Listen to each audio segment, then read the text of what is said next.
Well, thank you. Thank you, Paul. 12 years ago, I don't know if I'm being too loud or not loud enough, because I'm going to get a little crazy. We're going to have fun. 12 years ago, I was given the opportunity to give this presentation the first time over at the Old Spanish Trail Association meeting in Canaan. And I've had the opportunity to give it many times since to the NAU Road Scholars. So let's see if I get it right this time. And thank you, Paul. I do appreciate it. Actually, he's the one who invited me to do it after we actually walked together as part of the footsteps of Dominguez Escalante. Well, let's get going. The year is 1776. Anything important going on in this country? No important dates, right? Believe it or not, that's when this expedition was supposed to take place. Now, prior to that, there are other people here in the area, or other friars and other Franciscans and explorers who are trying to discover what New Spain has. Now, obviously, this is New Spain, part of the Spanish Empire. I know I'm speaking to the experts right now, and I'm going to take a lot of license. Might be a little too creative for some of you. That's okay. I'll look forward to the feedback afterward. And you've got Juan de Anza, who is, heading up the coast of Alta California, and then the gentleman, Serra is probably 1760s, and then Juan de Anza is early 1770s, and then Padre Garces comes up in El Rio Colorado, the padres I'm going to talk about, called De los Colinas. But he comes up El Rio Colorado, comes across these beautiful blue-green waterfalls. I don't know why he didn't just claim it then, because I like to, anyway, I won't have fun with that. But he did see Havasupai first, and then comes over to Hopi, and writes a letter to Padre Silvestre Velas.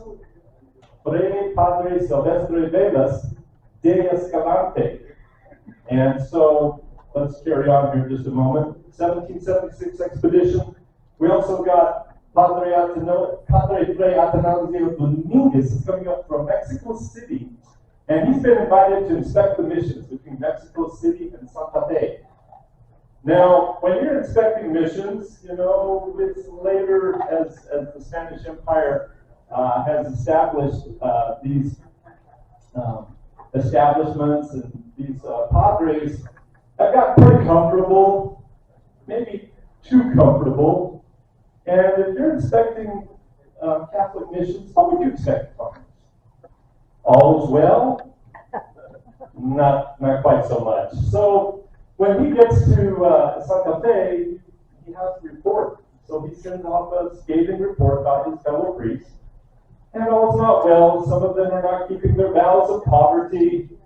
Some of them have girlfriends.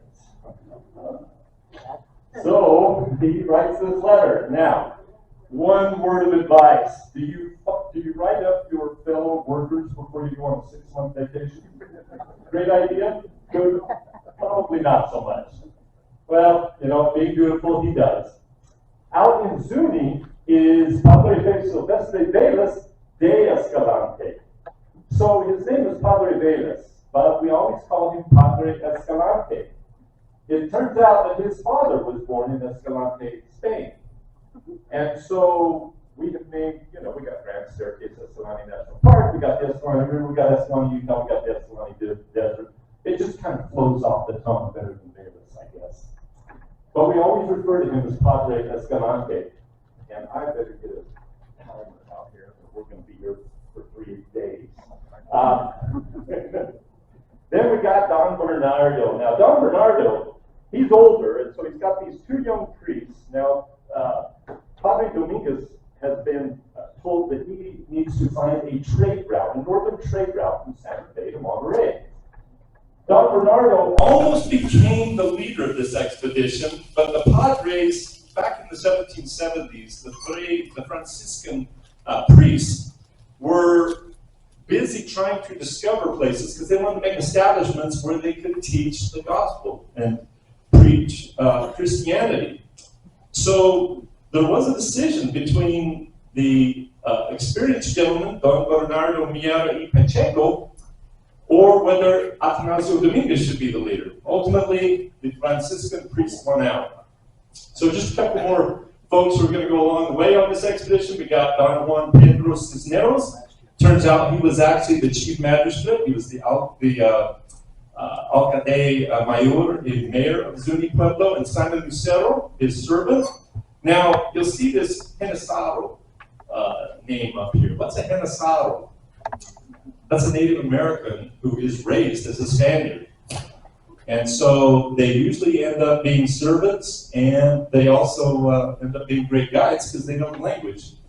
We got Don Joaquin Lane from Santa Fe. We won't hear much about him in the journals. And then we got two brothers, Andres Muniz, who is an interpreter and a guide. He's also a Genesaro.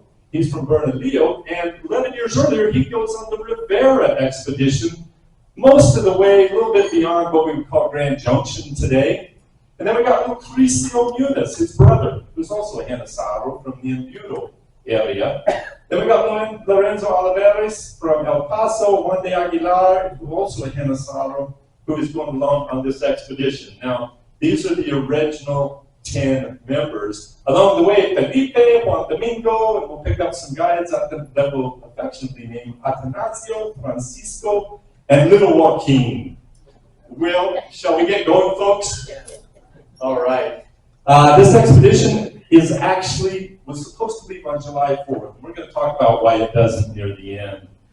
And it's going to go from July 29th, 1776 to January 3rd, 1777. So while we're signing the colonists are signing the Declaration of Independence, this expedition's getting ready to go, but it ends up being delayed 3 weeks. We'll talk about that in a bit. And they're going to get back on January 3rd, 1777. The goal is to blaze away from Santa Fe to Monterey, but there's also two other goals that the priests have, and that is to find places for establishments and places where they can establish churches and bring the gospel. Well, 1,700 miles, 159 days, 10 original members, and there will be 15 at one time or another. Now, the journal is very good, but it doesn't give us a lot of detail as to how many horses, cattle, and that kind of thing they took along on this expedition. But it's estimated that they had 10 to 20 horses, 10 to 20 cattle, and maybe some mules along as well. Just a quick look at the map here. Here's Santa Fe, and then it goes, this is where it goes approximately, and being with the Old Spanish Trail Association, you're very familiar with the Old Spanish Trail too, and we'll talk about that when we get near the end. Well, who's going to finance this expedition? Governor Mendinueta is the governor over the Santa Fe area at this time in New Spain, and he's going to finance this expedition. He's the one that supplies the horses, the mules. He also gives them knives, beads, and tobacco that they can share along the way, and blankets as well that they'll be using to trade. One of the fun things, since I've given this talk or this presentation, one of the fun things is I have really, every time I am near the trail, I look for these signs. And this one's one of the first ones I found in Abiquiu. I've also made it a goal to make sure I know exactly where the trail goes. I haven't, well, except for this section right here, which we're going to get to, I haven't really gotten out and hiked a lot, but whenever I cross it on the highways, I love to make sure or look for the signs. I mean, I was in Durango not too long ago, and the sign coming up over the pass by Hesperus is right there off the side of the road. I've seen the one in Hotchkiss, I've seen the one in Montrose. Of course, there's one down here at Marble Canyon. There's one that's not quite on the trail, right in front of the John Listowel Museum as well. And this is a part of the 1976 commission. Well, they come up through northern New Mexico, and they have their challenges. There's a little bit of rustling and tussling. So Don Bernardo thought he should have been the leader. He's the senior gentleman on the expedition. You got two young priests who were pretty confident that they know where they're going and how this is going to go. They've got Andres and Lucrecio who are going to guide them. And then they've got lots of servants. So there's this pecking order that's going on. But they start to have problems and mistrust along the way. And then, of course, there's language barriers as they start to meet the natives in the area. But as they're making their way, one of the first Europeans who will actually spend time at this location right here, this is the Escalante ruin. There's a little 4-square ruin, kind of like one of the ones over here on the north rim. And it's named after Dominguez. And I've often wondered, okay, this is the Escalante ruin, and a little, foot-high ruin is named after Padre Dominguez. How does that happen? Write a scathing letter, or if you want to be remembered, what should you write? The journal. Write the journal. I always associate those two. I know I'm taking total literary license, but it's fun how we love to name more things after Escalante than Dominguez. So this is right outside of Cortez, Colorado. It's near Dolores. It's believed that they spent the night down in the park in Dolores, if you've been down to Dolores. And they were the first Europeans to discover this. Now, there is some question. I know that there are other ruins in the area, and we happen to know there's some great ruins not far from there that they didn't spend time with. Mesa Verde. Well, let's keep moving on. So we've made it through northern New Mexico. We're coming here. We're going to head down the Dolores River, the River of Sorrows, and then we're going to make our way over here to Montrose. And we get, different accounts say, oh, we got lost, we found guides. They did rely upon the natives in the area a lot. And it's the Utes. In the journal, it's called the Utes. We would call them the Ute tribe today. There are many branches of the Ute tribe, but they do pick up a couple of the guides here. This is where they pick up Juan Domingo and Felipe. They join them actually as they're going down the Dolores River, but then this is also where they pick up Atanasio and Francisco, who are going to help them. Well, they make their way up over Grand Mesa, down to El Rio Colorado, which they don't name El Rio Colorado. They name all it. Well, did they have GPS? Did they have Google? I don't think they did. Anyway, they did the best of what they could. They get down there, and the guides at that point are like, hey, this is as far as we go. And so they lose some of their guides. And they hire another guide who pretty much knows how to get them over here to the Timpanogotsis, or Laguna de Timpanogos. We call it Utah Lake today.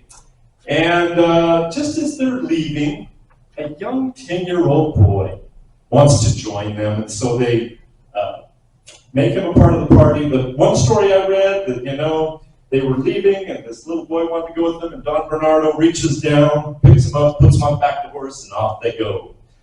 Little Joaquin is a part of the party the rest of the way. Well, they make their way across here. They're having a grand old time, that Governor Minden also gave cattle.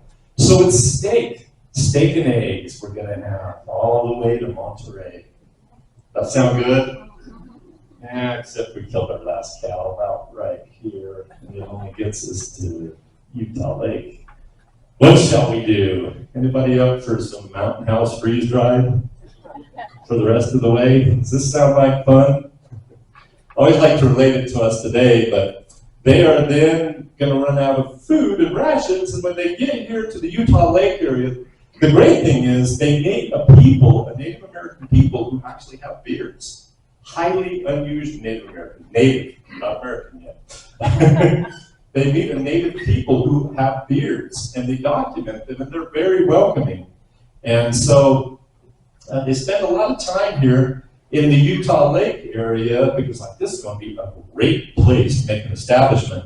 And they promise them that they'll come back 1 year from now. Within 1 year, they will be back. They will create an establishment, and this will be one of the great places along the Santa Fe to Monterey Trail.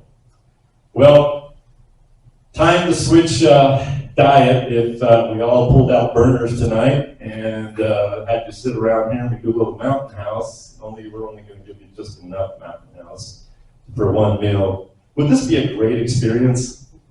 Or is it going to start to get a little uncomfortable? It's going to start to get a little uncomfortable.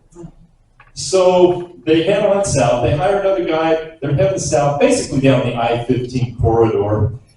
But it's late September. What goes on in northern Utah in late September and early October? Well, we could only hope for it this year. We wished it would happen. Starts to freeze and snow.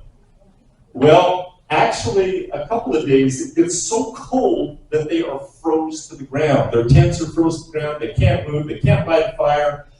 So diet's changing, and the tents, it's getting uncomfortable. Anybody want to go?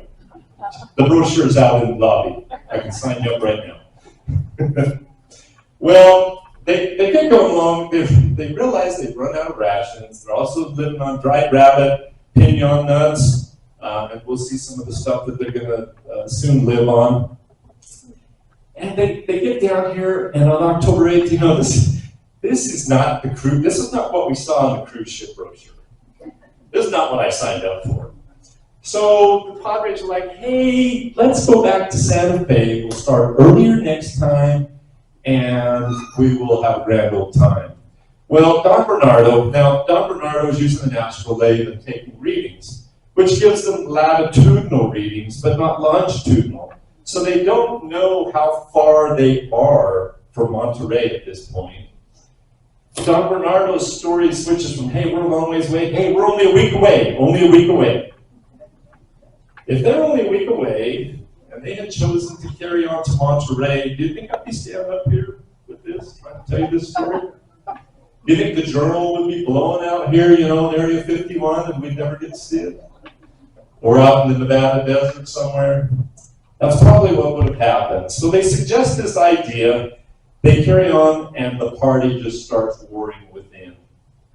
And so on October 11th, at Camp San Ilioturo, they decide they're going to cast lots. Now, there's been lots of discussion about what that might have been about, but they ultimately decide they're going to return to Santa Fe. Woohoo! This is going to be fun. We're just going to go home. We'll come and do it next time. What's between there and home? Anybody know?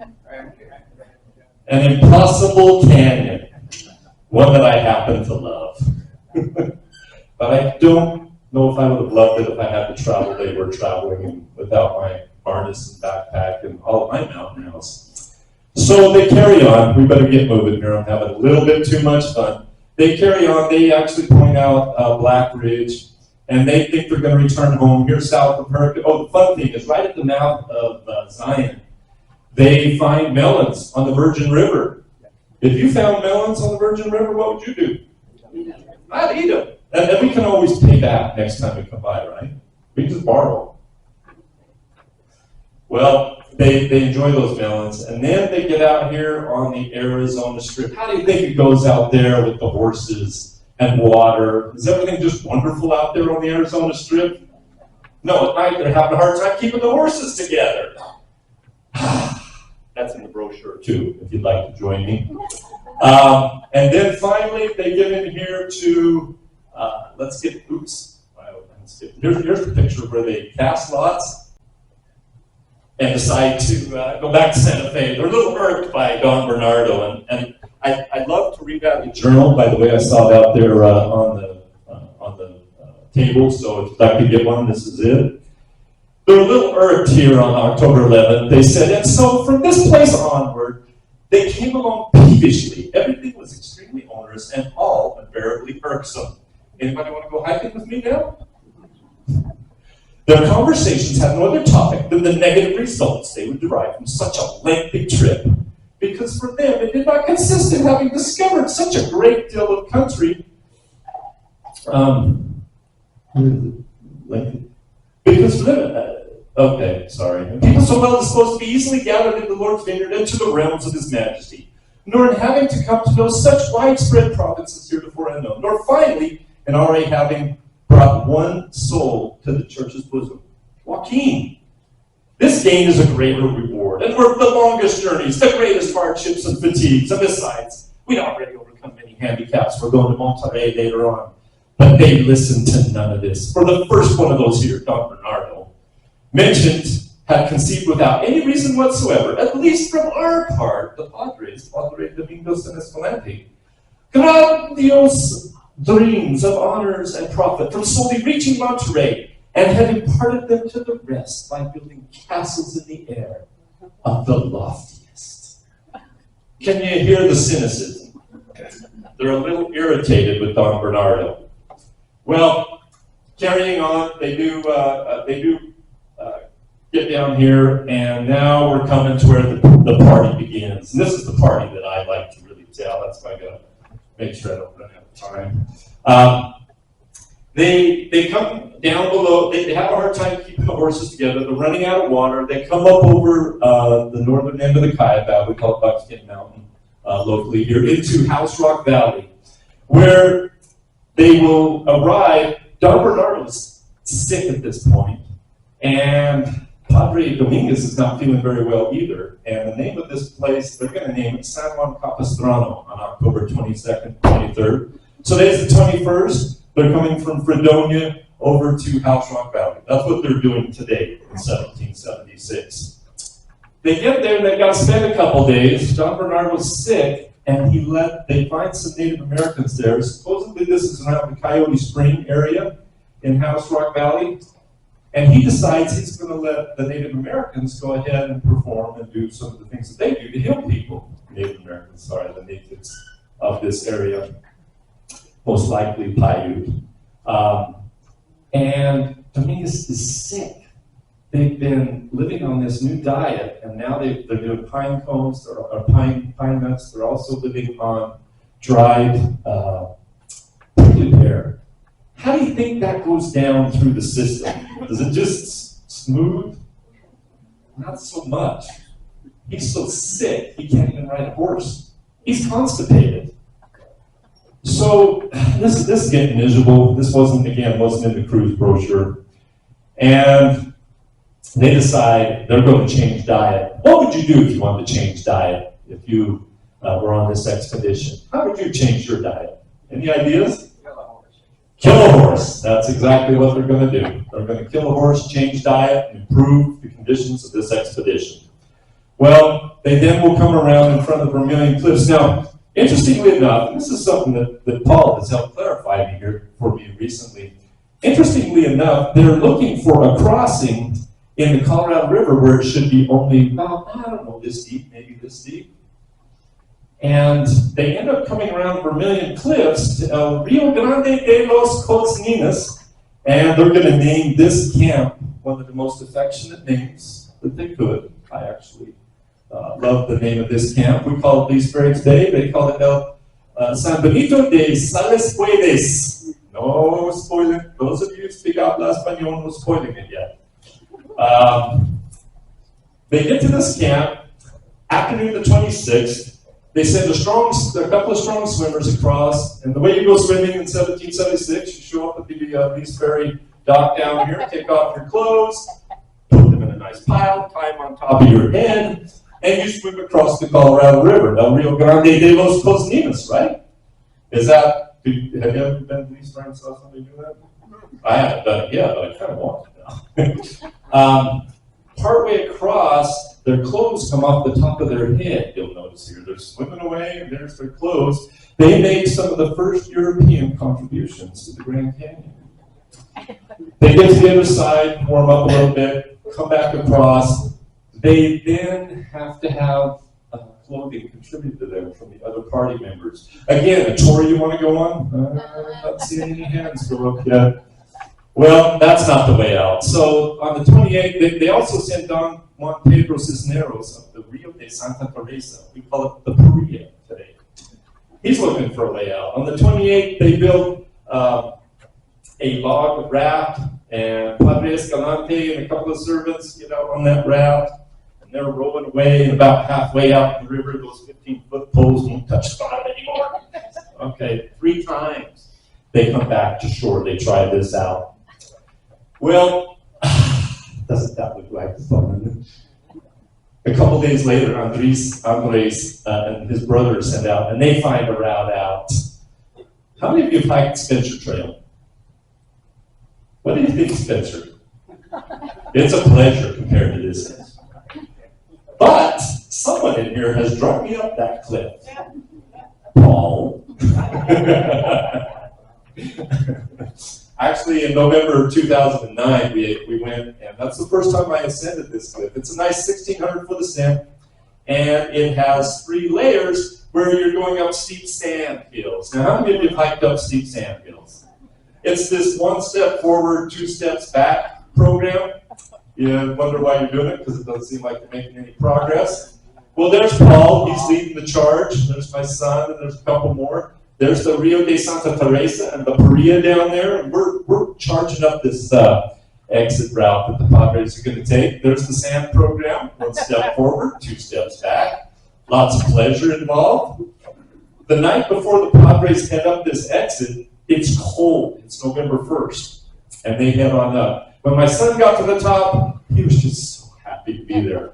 Now, right before I gave this talk, I went out, and I don't know if we can see it out the window. Anyway, there's 2 canyons over there. The deep one to the right is where they were topping out. That is Dominguez Pass, one of the few things named after Padre Dominguez. They will then spend the night at Camp San Diego. Now, we have moved Camp San Juan Capistrano and San Diego. We had to move them to the coast since. But if you want to go to Camp San Diego, put on your scuba gear. It used to be 200 to 300 feet under Lake Powell, might be 100, maybe 70 feet right now. But this is right in front of what we've lodged, and you can be at Camp San Diego underneath Lake Powell. They come around here. They send off Andres and one of the servants to see if they can find a way out of Navajo Canyon. We call it Navajo Canyon. They just named it as Canyon. They don't find a way out there. I need to emphasize, they're tired, they're cold. This is no fun anymore. And they're starting to get a little desperate. They arrived at the edge of the Colorado River on October 23rd. Here it is November 2nd. Oops. They still have not gotten around the Colorado River. So on November 6th, after the brothers don't find a way out here, they continue forward, and they go into what we call Gunsight Canyon today, and they get hit by a major hailstorm. It's just coming down and pelting them. Kind of like we had one not too long ago here in Page. And what do you think they left for us? 2006, JP, Jim Page, and the graffiti removal team, getting ready to wipe a wall. That's one of the things that we do here at Glen Canyon. The houseboaters love to leave their names and dates. Rob and Kathy love to profess their love here. My wife's name is Lisa. Oh, okay. Did they leave us some? Paso por aquí, año 1776. Passed by here in the year 1776. We don't find it until 2006. And Paul gives a great talk on this. I'm again, going to take too much creativity, but my understanding is that this matches what we find down at El Moro, and also the desert patina, the iron manganese, has seeped in, and they've validated that this is 200 plus years old just from those 2 things alone.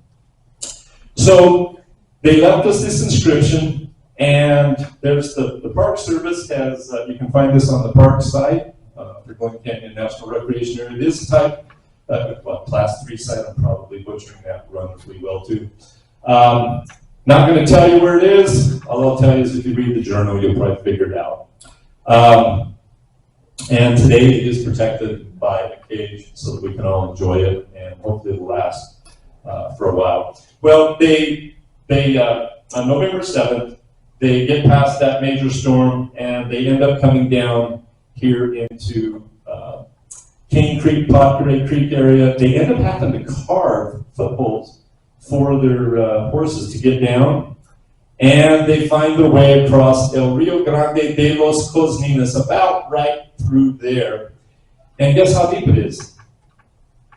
It's this deep, exactly as they were told. Now, one of the things that Paul helped clarify for me, and I didn't, so I'm like, why didn't they just cut straight through here? Why didn't they just come from Coxcomb directly across like many of you? Why didn't they go all the way around the Vermilion Cliffs, up over Dominguez Pass, in front of Walweek to get there. They didn't have guides. They didn't know where they were going, but they were told that there was a crossing. And so we used to call this U crossing. We call it El Vado de los Padres, crossing of the fathers today. If I did butcher that, too bad. And they finally get across. They're so excited. We've finally gotten across this big barrier, the Colorado River. 12 days. How long does it take you and I to cross El Rio Grande de los Cosninas? A little over 30, 40 seconds here on Glen Canyon Bridge. I guess we have to go 30 miles an hour. It might take a full minute. 1929 on the Navajo Bridge at Marble Canyon. Again, 20, 30 seconds. So we really get to go through these impossible canyons quickly. One of the things I didn't mention, when they got to the Arizona Strip, they were trying to get to the Cosninas. Now, the Cosninas are the Havasupai, the beautiful blue-green waterfalls. That's where they were trying to get to. Only problem is there was an impossible canyon in the way. We call it Grand Canyon today. Well, let's carry on. One of the important things that I do need to point out, and I probably haven't spent enough time on, is they did rely a lot on the natives, both for food and direction. And they were looking forward to coming back and bringing Christianity. Now, when they got across, all wasn't well. Let me get back to a map here. When they, anyway, you know the area. When they got across right out here by Gunsight Butte, Tower Butte, those of you who want to take the Tower Butte helicopter tour, you'll be looking right down where they crossed. They then cut through the top of Navajo Canyon and then ultimately make their way down to the Hopi Mesas. Now, the year prior, Padre Escalante had gone to the Hopis in hopes of bringing Christianity. So he had been down there in 1775, and they pretty much rejected him, and they told everybody not to listen to him. So here we are in November, cold, beat up, tired, and just before they get there, the Tuba City area, they named one of the places Porcupine, and so I wonder if Porcupine Mesa is still named by them today. And they had Porcupine there. They were cold, they were freezing, they were tired. This is getting really miserable. And they waltz into the old Oribe, into the Hopi Mesas. You think they're welcome, especially when they see Padre Escalante's face. Oh, welcome back. No, doesn't go well. Takes them a while to work their way in. They did bring a blanket that they gave to one of the maidens there. One of the chiefs of the Hopi tribe grabs it, throws it on the ground, stomps on it, shows his disgust for him being back, because they know why they're there, but they also were in need because there's a huge conflict between the Hopi and the Navajo at this time. There's warring going on. So it's their hope that the Spanish might come to their aid. So ultimately they work out their differences, the Padres and the party spend some time there refreshing, but they ultimately don't agree because the Padres are like, well, if you want our protection, you're gonna have to become Christians. And they're like, yeah, we're going to have none of that. So off they go. They go ahead and decide to return to Zuni, which is where Padre Escalante is from. And they make really good time, really, really good time on their way back. Well, when they get to Zuni, they are making a copy of the journal. They spend 2 or 3 weeks there refreshing. I'm sure other members of the party are like, hey, you know what, we're resting up, we go ahead and get back to Santa Fe. So the party kind of breaks up at that point. They're, for all intents and purposes, they're home. The expedition is over. Well, I love this quote by W.L. Rousseau in Leesbury, Desert River Crossing, one of the books that you can find here locally. He says, even today, over 200 years later, one can still follow the route with an astonishing degree of accuracy. The Padres' diary is, in fact, one of the most detailed of all exploring accounts in Western American history. And so, as you travel through the area, you can follow this route, not exactly, but fairly closely. Remember the Don Bernardo? He's the map maker. He's the one that created this map for all of us to enjoy. You can just Google Dominguez Escalante, and it'll come up. One of the fun things that this cartographer left for us that I like the most. Now, he says this in his report, King Carlos, who is over in Spain. But you see that river right there? How many as you've driven I-80 to Reno, remember the big river off to the side, all the way to Reno? Well, we're not remembering it? It's not there.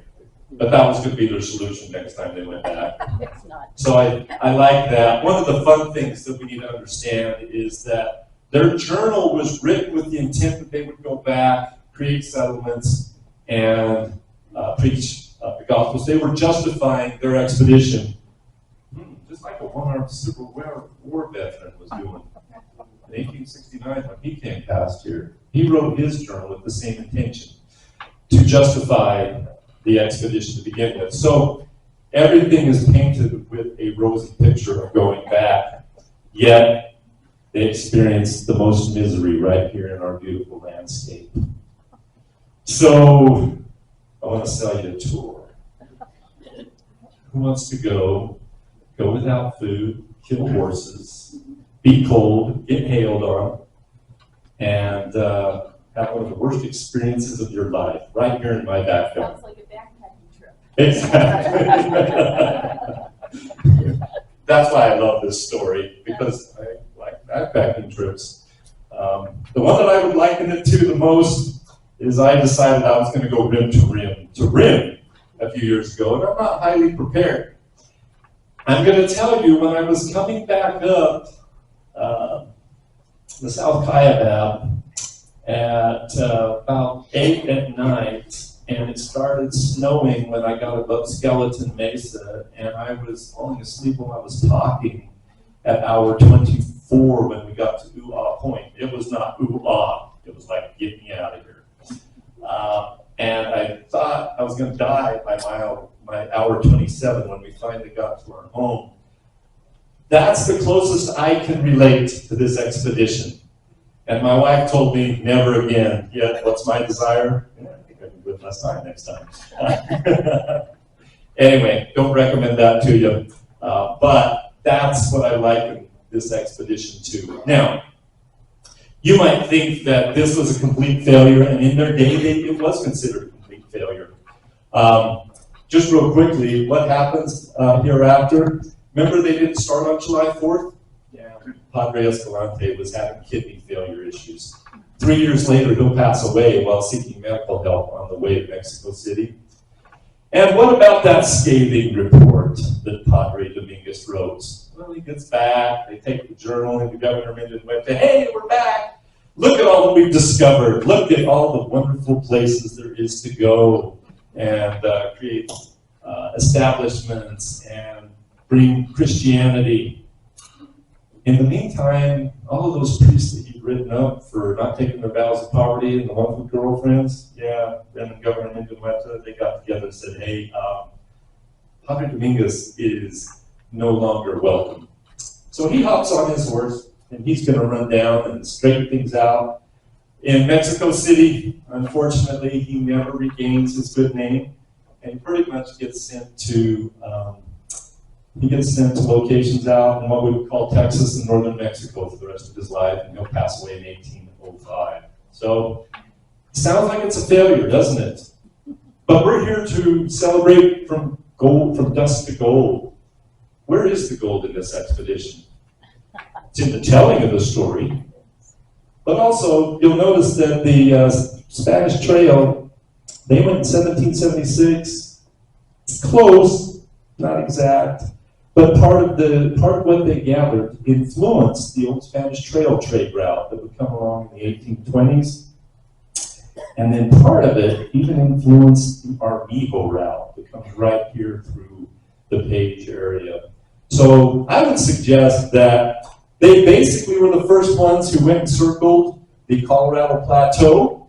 I don't know if they were inspired enough to name all of the national parks, national recreation areas that we have, but they were circling our gold. So for them it was dust, for us it is gold.